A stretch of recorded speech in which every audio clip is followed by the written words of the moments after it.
And we're live, pal. Ladies and gentlemen, welcome to another exciting episode of Till 5 Wrestling, where the Bad Boys pod. I am the notorious ATB. And I'm just 10 credible. We are here for another exciting 5 segments of professional wrestling. We hope that everyone enjoys it. We know that some of you enjoyed it more than others. We'll get to that in a little bit. We're here, the most notorious podcast team on the face of the earth. That's right, the world's greatest pod team. Yes. And we've got our audio engineer, Dave, with us here tonight. Hold on. Dave was a stupid idea from Bad Creative. Let me go on a tangent for a second, if you don't mind, sir. Some podcasters out there like to make up characters and like to have these little stories and come up and, maybe even steal some ideas from new kids on the block, if that's what you want to call us. They had a bunch of hits. Yeah, they did. And the hits keep coming here. But if I go off on a tangent for a second, folks, I would like to say that here at Till 5 Wrestling, we're going to shoot you straight. Okay? And there won't be any Daves. And there won't be any, I'm not allowed to curse on this show. So there won't be any BS. And that's all I have to say about that. So we can move on now. Around here, the only diamond that's forever is Dallas Page. So, hit the graphic, Dave. Our first segment tonight is the Ring of History on Nigel McGuinness. You see, Nigel started his career over in England getting assistance from guys like Robbie Brookside, but then he decided to roll the dice. He was in it to win it. He packed up his bags, came to the United States, signed up for HWA with Les Thatcher, did the work there for a solid 4 years, built his name, working with guys like Chad Collier and Chet Jablonski. Yep. He was making a name for himself in the Ohio Valley region. He got a shot with Ring of Honor in 2003. They had a couple of HWA guys in there. Nigel was impressive. Gabe Sapolsky gave him an opportunity, brought him in regularly. Nigel proceeded to become the face of pure wrestling, and dare I say, he is the face of pure wrestling talent today, even. As a whole package, there may be a few guys that are a little better with Kurt Angle, maybe a Clam Digger. Nigel, I'm sorry, but Clam Digger's up there. But let's face it, Nigel McGuinness, Ring of Honor, he became the man. He was the man who beat Takeshita Morishima. Takesha. Morishima. Yeah, Morishima. I was not a big fan of Morishima. I am a big fan of Morishima. Really? I love Morishima, man. What an imposing figure. I love Japanese wrestling. The art of Japanese wrestling and the strong style is beautiful. We don't have to get into that right now. No, go ahead. No more tangents. No, it's fine. I like Morishima. I enjoyed Morishima's work. I liked Kenta substantially more. I really liked the Kenta and Nigel matches that we got. I honestly felt like Kenta probably should have been the one to take the belt from Nigel when Jerry Lynn took it, but Jerry Lynn deserved that run that he had. He did. Nigel's time in Ring of Honor, he helped elevate a lot of people. A lot of people helped elevate him. Yep. Nigel, I feel like his matches with Chris Hero really proved that Hero had what it took to be a star. His cage match at Breakout was something amazing. Nigel helped a very young Tyler Black to establish himself as a star. Claudio Castagnoli. New Horizon. He helped put Claudio on the map. He had Samoa Joe in there. Yep, Samoa Joe. The Danielson matches. If you've not seen a Bryan Danielson and Nigel McGuinness match, you owe it to yourself to at least get it in once. He was going to go to the WWE with Danielson, actually, but because of injuries, he had to take a little bit of time off, and he couldn't take the time off from working and afford to get that fixed, so his WWE deal fell through. TNA gave him an opportunity. He went there and wrestled the aforementioned Kurt Angle and put on some of the best matches that TNA ever had with Kurt Angle. And a lot of people forget this, but was part of the most notorious TNA segment, the Woo Off, with Jay Lethal and Ric Flair. I'd forgotten about that. That's right. He was also involved in the Black Hole segment with Abyss and yes. Hogan and the Ring of Power and Mhm. everybody following that. That's when everybody thought that Nigel was going to end up being in Fortune. Yep. But instead, Flair went with, was it Kazarian and Beer Money? It was Kazarian and Beer Money, and they basically became Frontline 2.0. Very much so. Yep. Yeah. I felt like it really could have used Nigel. Nigel got put with a young Brutus Magnus, and Brutus Magnus became the great Nick Aldis, another great technical British wrestler, who went on for a great run with the NWA title, some epic matches with the likes of Tim Storm and Cody Rhodes, Trevor Murdoch, even. Trevor Murdoch. Yep. We won't talk about any EC3 or Brody Clay NWA era here tonight, though, other than that little moment. That's it. Yeah, that's all you get tonight. Now, Nigel and TNA, him and Magnus, they had an opportunity to go for the tag team titles against Motor City Machine Guns, but the match got pulled at the last minute. Nigel was having some hepatitis issues. There had been blood in the ring, and it got into his bloodstream, and it didn't clear from him like it should have. It ended up clearing after TNA ended up releasing him. Yep. And at that point, he felt like his dream was done. He didn't have the opportunity to make it to Mania, to run with the world title in one of the big companies. Yep. Ring of Honor was not the company that it is even now back then. And Nigel would go on and decide that maybe it was time to hang it up. So he did some crowdfunding, did a documentary, The Last of McGuinness.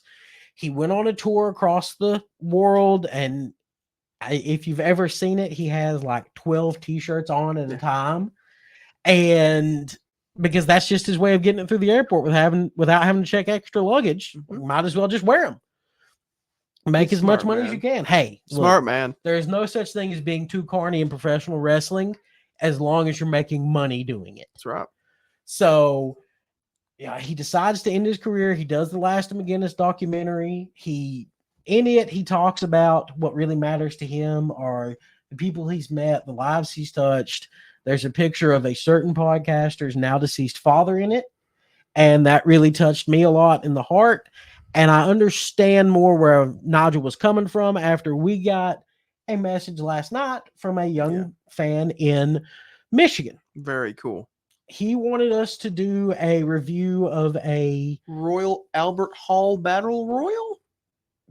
Let's just call it a royal review. A royal review for Nikki. Next week, that'll be on here. Neither one of us have actually seen it. Yep. It's on Peacock. So you all could go check it out there and then come to see what we think about it afterwards. And Nikki, thank you very much. Thanks for the messages. Yeah. We appreciate it. Anybody else that has ideas, feel free to hit us up on any of our socials. Just look for Till 5 Wrestling. You'll find one of us on there. We will message you back. Yeah. And we will talk about pretty much any wrestling stuff you want us to, even if it's ECW, but I'm not doing it for a month. So we're on a 1 month ban of ECW. No, we're not. That's coming up here in a minute. We'll get there. Yeah, we'll get there. Now, so looking back at Nigel's career, yes, he did his Last of McGuinness. I'm calling it a refill of McGuinness that we may have him back now for a while. Hopefully we get more matches out of this run than just the Battle Royal appearance. But if we don't, I at least got to see one last rebound lariat, and he got to do it in Wembley. So if we get this refill of McGuinness, what are some matches you might like to see come out of that? Well, and I don't know if this is obvious or not, but I'd like to see a Zack Sabre Jr. contest come out of this. It's a lot like a mirror. Like I said last week, those two guys would be great against each other. They'd be great teaming together, even. They could be. Yep. They could be. Now, obviously, I would have to see one more Nigel and Danielson match. For the same reason you'd like to see that, I'd love to see one more Nigel and Samoa Joe match. Oh, you want to see him tap out Samoa Joe too? We'll see about that. Yeah. We'll see about that. Because Nigel's bigger than a clam digger. All right. He's a masterpiece on the microphone. He's excellent in the ring, and he's magic with those hands. If you ever get a chance, he does do magic shows now. Give me Daniel Garcia against Nigel McGuinness. Give me Swerve. There's anybody. You just work the whole roster, Nigel, and then hang it up. let's just go ahead and say this right now. Maybe come Wrestle Dream, we need to get Nigel McGuinness laying out Christian Cage for messing him up during the All In Casino Gauntlet. Oh gosh, it's so obvious. Okada versus McGuinness.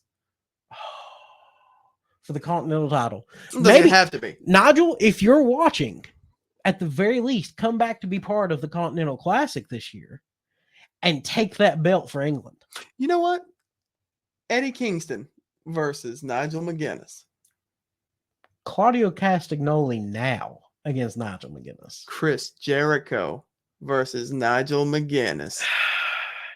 Well, are there any classic matches of Nigel that you really think people need to hunt down? I'm really high on a 4-way that Nigel could have worded that a little bit better. There's a 4-way match.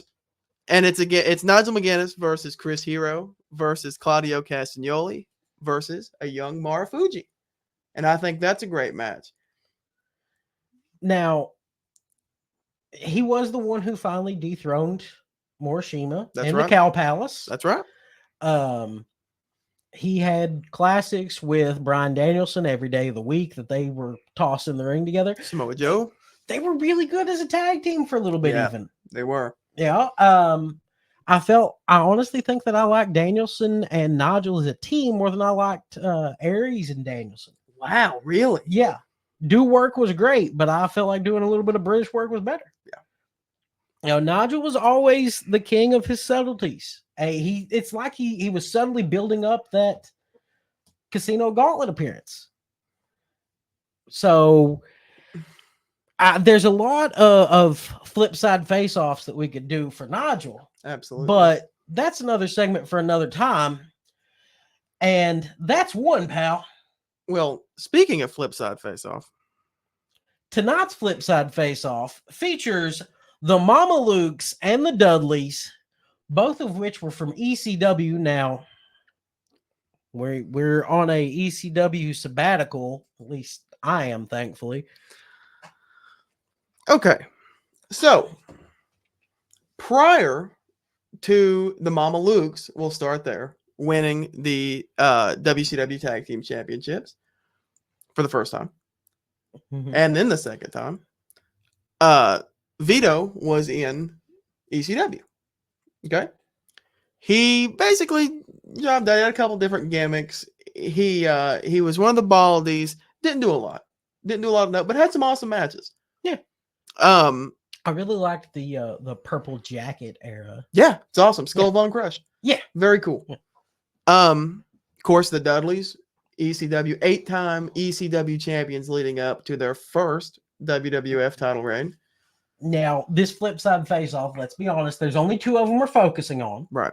Because this is the post year and a half after they left ECW, because both teams relatively debuted around the same time and had a similar run. So, which 2 Dudleys was it that we're going to give credit to here? Was it Blubber Ray and Devon? Bubba and Devon. Bubba and Devon. Okay. Yeah. So they came over to the WWF, but honestly, they didn't do much for the first few months. No. They won a match on Heat, and then they lost pretty consistently. I actually don't think they won the tag team titles for any reason other than Billy Gunn got hurt. I don't think that they would have went in as champions into the feud with Edge and Christian and the Hardys. I think that it probably would have been a New Age Outlaws 4-way situation. I think that was the original plan. Except for the New Age Outlaws were dead in the year 2000. But wasn't it Billy and Road Dogg that lost the belts to them? Probably. Yeah. And because they lost it at No Way Out to them in 2000. And then the next night, it was X-Pac and Road Dogg who got the rematch, and they lost too. When Billy came back from his injury. Yeah, that is right. Then see, the old man. After WrestleMania 2000, the New Age Outlaws were dead. Yeah. I was actually alive and watching at the time, unlike my I was alive. Gentleman co-host who was barely able to walk around. But the Mamalukes in WCW, their 4th match, they take home the tag team titles. That's right. And let's look at the guys that they beat while they were there. They picked up wins over Rick Steiner. Yep. They picked up wins over Michael Wall Street. Yes, they did. Chuck Palumbo, Mhm. Sonny Siaki, The Harris brothers. lest we forget El Dandy. Ah, El Dandy. Nice. One shall never underestimate the Okay. greatness of El Dandy. Brian Knobs, Mhm. Lodi, Fit Finley. They racked up a lot of wins while in WCW. Now, they had a second reign because in a European tour, they dropped into the Harris Brothers and then came back. But they ended up splitting after the New Blood storyline started. Mhm. I love the New Blood storyline. I think it could have been better, but I'll take it as it is. They were in that. They were awarded the hardcore title as a tag team. Eric Bischoff gave it to them because he didn't want it. They proceeded to end up having to fight each other for the belt, at which point Johnny the Bull disappeared. Mhm. Vito got to run as the hardcore champion. Finally, though, Johnny comes back and after feuding for a little bit, reunites with Vito. Yep. And they close out their WCW career in a match in Knoxville, Tennessee, against Mike Awesome and Lance Storm, Wow. Team Canada. And I was in the 5th row, I believe, for that's that moment. amazing. Yes. You got to see it in live action. Yeah, because it was the next to last Thunder and the next to last Nitro. Okay. Yeah. That was also the I'm pretty sure that was when Sean Stasiak revealed that his baby was a bunch of 8x10s. Mm-hmm. Yeah. Okay. Now, post WCW, unbelievably, the Mamalukes never reunited. Vito and Johnny the Bull never teamed again. They might have teamed on the Indies. I don't think so. I did some I don't research. think so. I don't think they did. I don't think they ever teamed again. Weirdly enough, they both at different points in their careers became members of the FBI. Yeah. In WWE. Didn't they both team up with Chuck Palumbo at points? No. Vito. So after Chuck Palumbo and Johnny Stamboli were not in the FBI anymore, Nunzio resurfaced with his new heavy, Big Vito. Okay. See, that was SmackDown, right?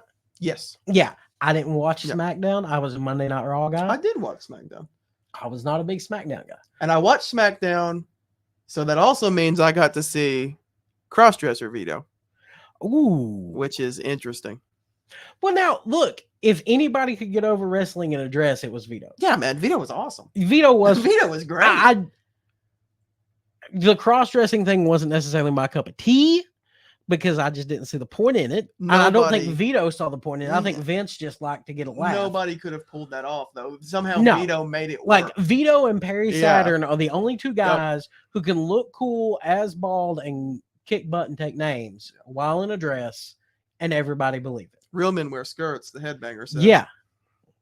Maybe Val Venus needs a skirt. Now, as far as Johnny Stamboli, he floated around the WWE for a while. Like I said, he was a member of the FBI with Chuck Palumbo. He did team with Chuck Palumbo. Yeah, okay. And that's basically it. He was mainly enhancement talent outside of the FBI. Eventually, he gets released. He goes to Japan. He starts the Voodoo Murderers with former WWE stars like Mabel, Viscera. Eventually, he finds himself in TNA in 2007 as Relic, which I don't know if you know this or not, Aaron, is actually killer spelled backwards. What? Right? Wow. And that was basically, he had a very interesting run with the likes of Black Rain, Abyss. Look, can we just, if I can be notorious for a moment, I really enjoyed Black Rain. I did too. I know that Dustin doesn't look back fondly because of the place he was in life then. I understand that. But I really enjoyed the Black Rain character because it was something different. It was an evolution of Goldust. So anybody that wants to hate on that era of his career for the character, look, just shut your mouth and enjoy wrestling. Yep. Sorry. But I thought that Honestly, I thought Relic was fun. The whole Black Rain storyline. They did the Christmas barbed wire special match, Monsters Ball situation. I'm pretty sure Shark Boy was in that too. Wasn't even Daphne involved in that? Not that I recall, but it's possible. I want to say that Daphne popped up in that. It's definitely possible that she did. Look, that TNA era is a lot. fever dream. It's a lot of crazy stuff. Yeah, happening. it is.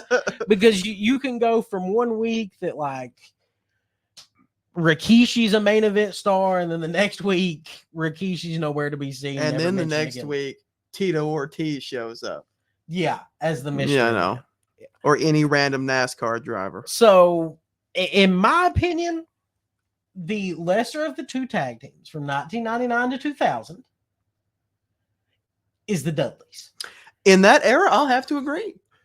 I will admit that the Dudleys have a far bigger lineage over wrestling history, and they are more important in the grand scheme of things. But it's interesting to look back at it now, knowing what we know now, obviously. But at the time, Stambolli and Vito looked great together. They had good looks.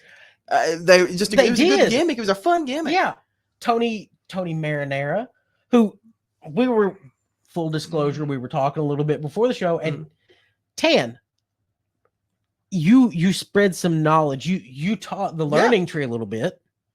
So Tony Marinara got his start on TV wrestling in WCW. He then went on to ECW in the year 2000 and became Tony Mama Luke as a tribute to the Mama Luke's tag team from ECW, and continued to be Tony Mama Luke for the rest of his career. Well, so would you say that we should legalize marinara? We should legalize. I'll say it right here on the show. We are going to legalize marinara. But while that may not be legal, Delta 8 is. And I'm a big supporter of the medicinal end of Delta 8, as it helps with pain, anxiety, depression. And they are our official sponsor, the Green Hemp Company. You can find them online at greenhempcompany.com. You can find them on Facebook at Green Hemp Company. They are open Monday through Saturday, 10 a.m. to 9 p.m. On Sundays, they're open noon to 6 p.m. You can email them at greenhempcompany@gmail.com. They are located in the foothills of the Smokies. Anytime that you need some advice on the right Delta 8 products for you, you go right ahead, go see the good folks at Green Hemp Company, get you a deal from Donna. Donna's deals in the foothills of the Smokies. And that's 2. So now let's be honest, Vito had a lot of gimmicks. Yes, he did. But you know what Vito didn't need? What's that? Vito didn't need a new gimmick. No new gimmicks needed. So in this little segment here, we want to talk a little bit about some of the horrible gimmicks that we've seen in professional wrestling. And I'm going to take a shot at my co-host here right off the bat because he doesn't know I'm going to talk about Honky Tonk Tan. No. I completely understand why Eric Bischoff was fine with firing him, because he needed a new gimmick, because that gimmick didn't work.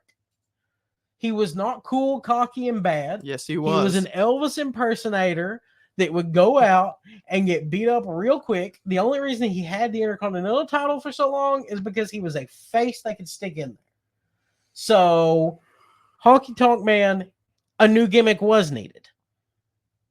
And there wasn't one, and he's still the Honky Tonk Man today. Yeah, and he's one of the longest reigning Intercontinental champions of all time. Just go to the Honkometer. If we're going to talk about just plain bad gimmicks, let's talk about The Fiend. Oh, let's talk about The Fiend. Now, let me start this by saying, disclaimer, I love Bray Wyatt. I think Bray was an awesome professional wrestler. I think Bray was an awesome promo. But The Fiend sucked, and I'm tired of pretending it didn't. The Fiend was a letdown. Yes, by far. I get The Fiend would have made a great movie. Mhm. I think it could have been a lot of fun as a movie. It worked for the cinema matches. I don't feel like The Fiend worked as a weekly pro wrestling character. So yeah, I'll give you that one. That was a gimmick that just didn't work for me. The matches were horrible. There was red light everywhere. Now the look was great. I thought the look was great. I thought the theme song was great. I thought the Firefly Funhouse was fun for like 2 weeks, and then it wasn't. Yeah. I loved Cult Leader Bray. Yeah, That was a absolutely. blast. That's the best break gimmick Yeah. to me. I'm really glad that this has led to a second opportunity for a lot of pro wrestlers in the WWE, like Rowan and Bo Dallas, Bray's brother. That is great. Just for me personally, the Fiend was a gimmick I didn't need. Speaking of gimmicks that I didn't really need, I'm not a huge Orange Cassidy guy. Oh, The gimmick, I'm not a big fan of. He is a great pro wrestler. Yeah. But when you have the man out there with his hands in his pockets every week, it gets old very quick for me. Yep. Just like Danhausen. That's a gimmick I don't need. Another gimmick I don't need. I will totally agree to that one. I like Danhausen for like 3 months. And then that was basically the end of it. That's about 89 and a half more days than I like. There you go. My favorite part of Danhausen is that he called CM Punk Pepsi Phil. There you go. And that was fun. Yeah, that was fun. Another horrible gimmick. Let's talk about pre-AEW Swerve Hit Row. I never had to sit through it. Oh God, it was terrible. Because I don't do NXT. You got Flop Dollar. You got B-Fab, who I actually don't know if she was any good or not because they never really. I think she's still there. Yeah, probably. Ashante Adonis, who is actually very good.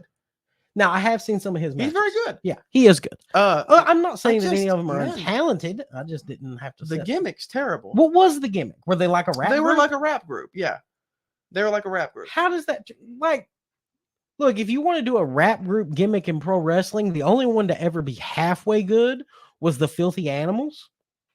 And what, you had the No Limit Soldiers? You want to talk about rap groups in pro wrestling? Don't forget about PG-13.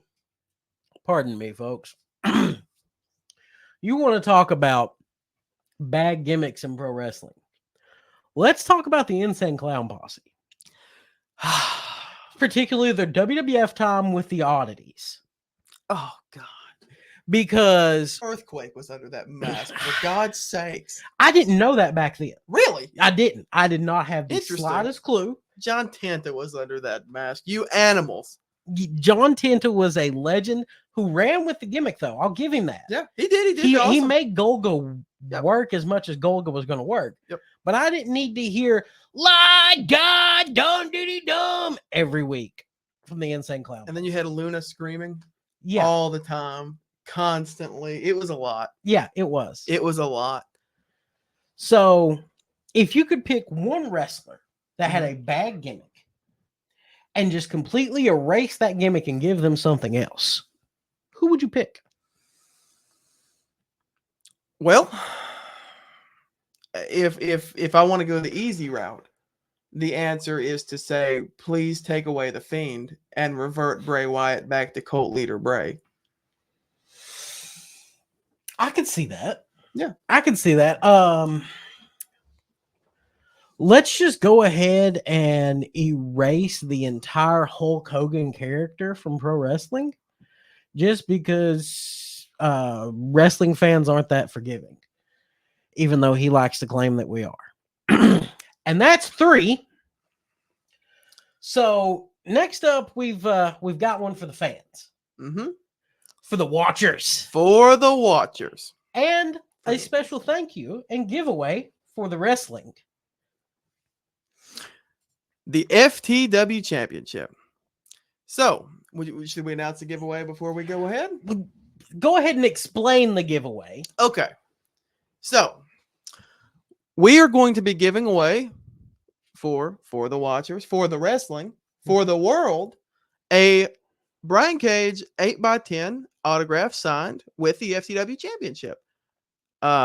So comment on our videos on YouTube and Facebook, and we're going to pull all the commenters together, We will do a draw live on the show. Dave can enter. We will let Dave enter the drawing for it. If he wants a Brian Cage autograph, Dave will let you go for it. So if you guys are fans of Brian Cage, if you guys are fans of the FTW Championship, If you're fans of hashtag Till5 Wrestling, this is the piece for you. So please like, share, and comment. But if you want to be put in the drawing, what do you want to do? Hashtag Till5 Wrestling? hashtag Till5 Wrestling. Hashtag Till5 Wrestling. And any new comments from now until we record next week, we will take every name off of there. Yep. And one of you will be a lucky winner of this Brian Cage and Taz autograph. That's right. It's not autographed by Taz. No, not autographed by Taz. Yeah. No. Just Brian Cage. Look, we don't have the budget for that, folks. We're brand new, folks. Yeah. But there will be more of this kind of thing to Absolutely. come, especially as we get more viewers and grows and reviews. We could use some Facebook reviews. So if you're there, just stay tuned. give us one. So keep watching. We're going to do more giveaways. But back to that FTW title. Mm-hmm. Let's take a look at people who've held this belt. You had Taz, who was given it because why? So basically, Taz needed his own championship, right? All right. So they gave him the belt. They said he's F the world was Taz's whole deal. You know what I'm saying? Yeah. And he was a punk, man. He was a thug. He was a tough guy. And so he had his own belt. He had his own team. He had Billy Alfonso with the whistle. He had a lot of trainees that would like follow him out. It was the whole gimmick. So basically, what it boiled down to is Taz had already won the ECW championship to this point. Okay. He had already been the world champion? I believe so. Okay. I might be wrong, but I believe he'd already won the world championship at this point. Openly admit I'm not an ECW historian. So if He's I the am wrong, extremist here. then take away my ECW card. But I'm pretty sure. I'll tell you what, if he's wrong, the first person to call him out on that will get a C.W. Anderson autograph. There you go. We'll piece it back together from the one you shredded. Yeah. Why not? On Willie's Wild Hour. But anywho, so for the FTW, there's been some cool FTW champions. So basically, the title disappeared after ECW. Yeah. Okay. And he brought it back. That's right. For Brian Cage for AEW. Many years later, in a completely unexpected move, yeah. the FTW championship returns because Tony Khan is. He's a wrestling historian and an ECW fan. And a mark. I'm not going to be that mean. I love Tony. Well, to be okay, I'm a mark too. Let's be honest. We are marks. Anybody that's in the business is a mark. We're all marks for professional wrestling. So you don't mean it in a derogatory sense. No, absolutely not. That. Now, yeah, he brought it back. That ended up leading to his Ricky Starks feud. That's right. And Ricky Starks becoming an FTW champion. And then he sent Hook. Hook came in and took it. Hook then turns around and drops it to scapegoat Jack Perry before he became the scapegoat, and actually kind of led to the scapegoatness because the real glass is what led to was sort of doing a Jerry Lynn type I hate ECW gimmick, so I'm gonna crap all over this belt. Ironically, while arguing with Jerry Lynn about the belt. I actually would have liked to have seen where that was going. I would have too. I would have liked to have seen some evolution for Jack Perry, but the scapegoat has been a blast. But things have actually looked up for Jack Perry. Yeah, I mean, a year later, and he's main eventing All Out. So. Black gives way to blue, as they say. Yeah. So let's talk about the greatest FTW champion of all time. Yeah. You know, the world champion. Hi guys. So Chris Jericho, he took this belt and elevated it to another level. He not only defended it with valor and honor, but he made sure to educate. He brought in some young guns under his wing. He helped teach Big Bill how to be more than just Big Bill. He taught him more than how to be just 7 foot tall, and you can't teach that. Yeah, he taught him how to be the Redwood.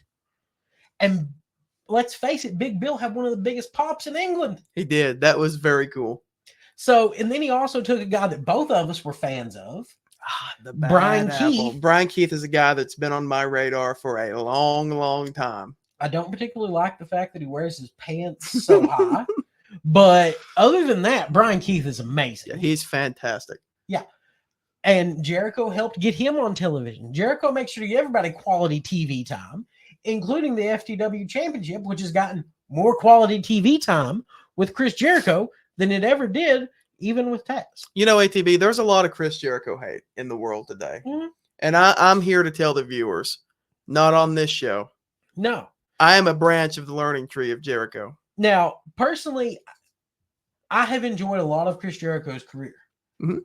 But his FTW title run was great.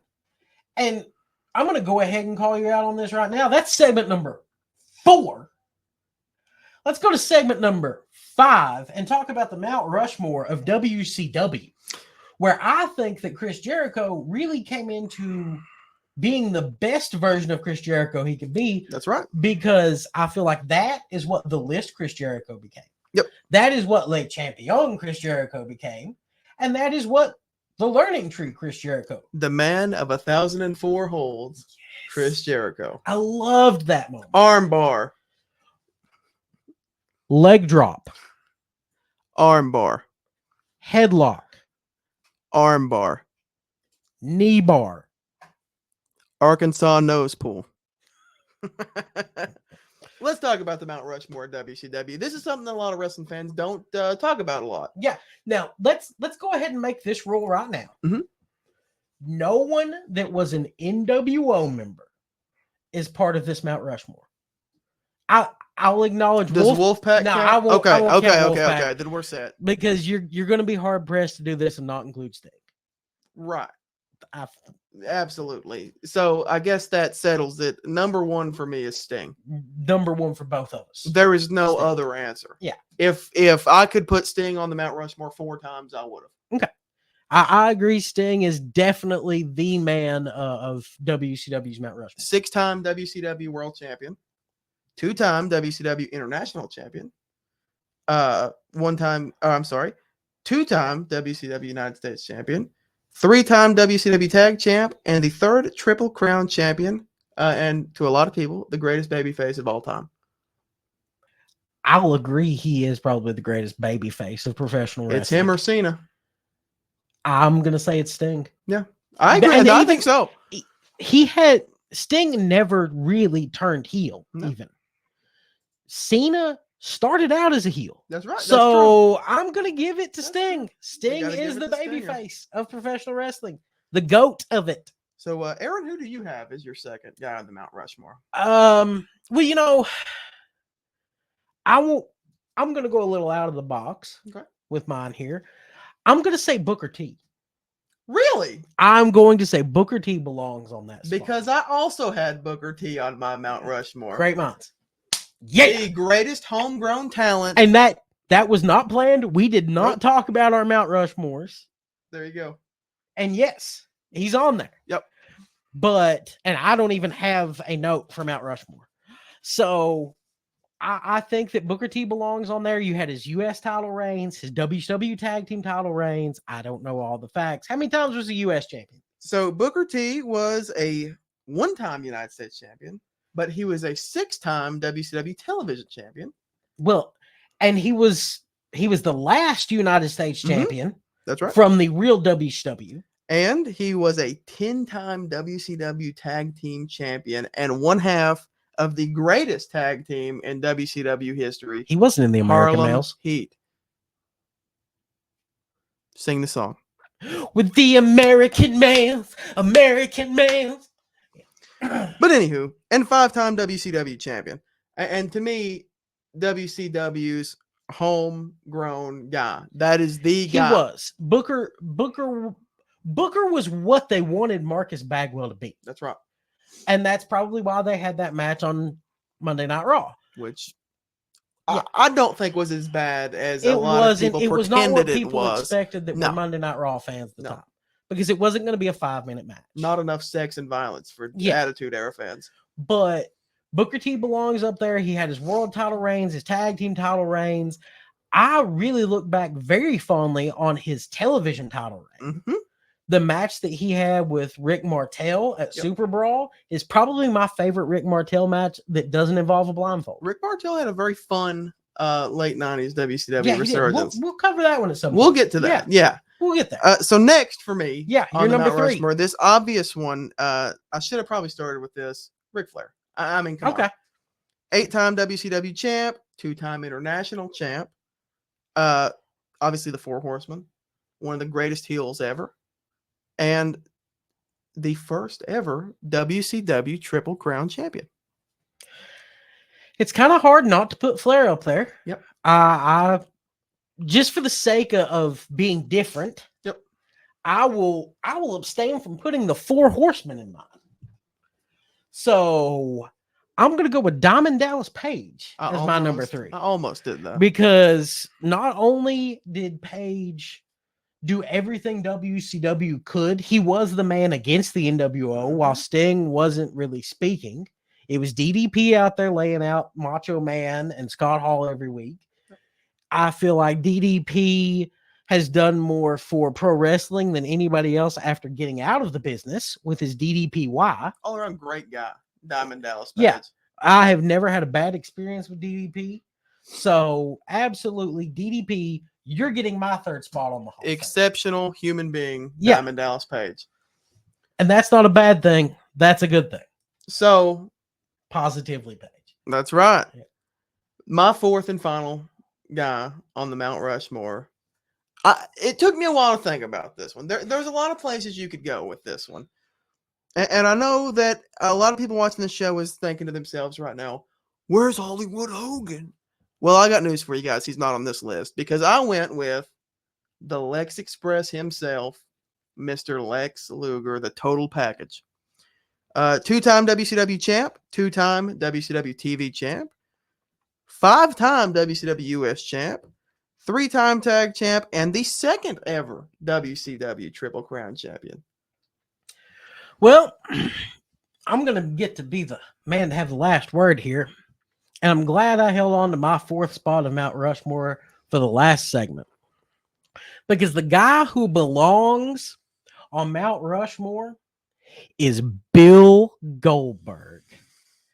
Because let's be honest, Bill Goldberg had a 140-plus win streak. He was the man who defeated Hogan and took the belt away from the NWO. And if he hadn't been jumped by an ECW guy, he would have managed to beat Kevin Nash at Starrcade. Oh, brother. Goldberg changed WCW more than anybody can ever give him credit By for. crippling their main event talent.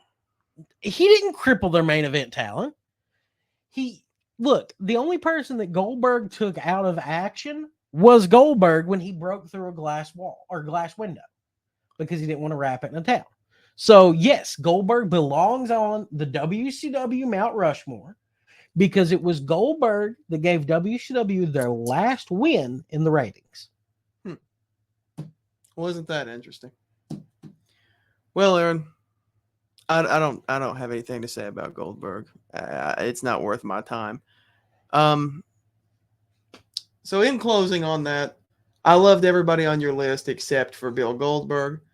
I was extremely surprised that we both went to the Booker T place. Well, yeah, I think Booker deserves it. He does deserve it. Just When like I was Goldberg. looking at the list, honestly, when I was putting notes together, I thought to myself, based on title lineage and just history, Booker probably deserves a spot more than anybody.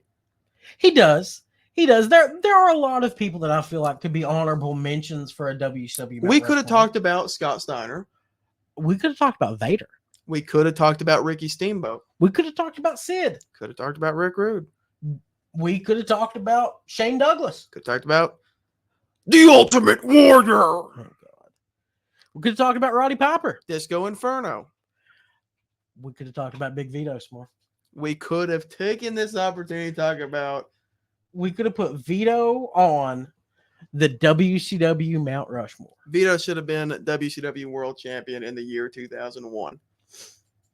I'll support that message. At the very least, and honestly, I feel like Vito should have been a United States champion. Oh, God, yeah. Vito, I feel like, was a lot more talented than he got credit for, really. I feel like, and I think that Vito helped carry Stamboli in that tag team in the early days. Well, see, that was the magic of Vito, is that although he worked in ECW under a bunch of different gimmicks, he was in the business for a while up to that point. Stamboli was not. No, he was young. So it was and they looked great together. It was a perfect pairing.